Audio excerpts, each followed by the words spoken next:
salli ala Muhammad léegi leçon bi di jëloon nañ ko xam naa nañ si jàng résumé rek mooy ñaari masque yi al munawwanul madmum mooy ñaari masque yoo xamante ne damm nañ masque damm moo nekk masque bi nii bu dëng bi nekk si kaw mooy masque damm jëloon nañ ko léegi ñu fas yéene si jaaraat comme bu su ne benn masque damm moo fi nekk su ne ñaari masque damm ñu ni bun bu bun tu tun su sun ju jun xu xun xu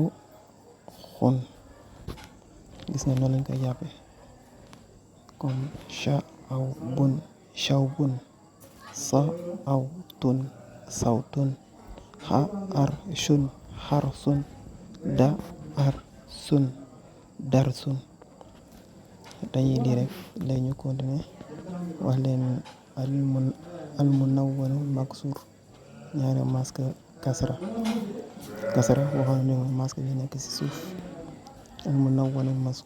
maksur comme bi bin benn masque suuf kasra ñaari masque kasra suuf bi bin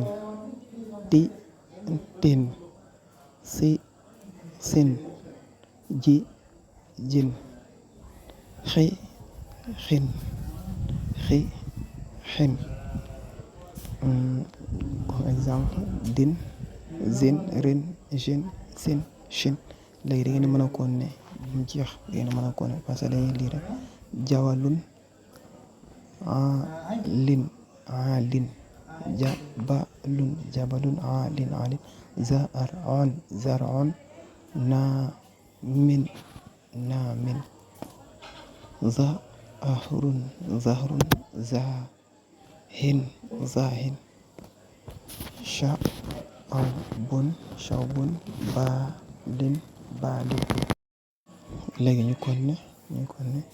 al munawwanul maftuh moom mooy ñaari masque yoo xamante ne dafa am fatxa comme fatxa ba su amee ñaari masque dañuy wax ban comme gis ngeen bal benn masque si kaw ba ñaari masque mu nekk ban ba ban ta tan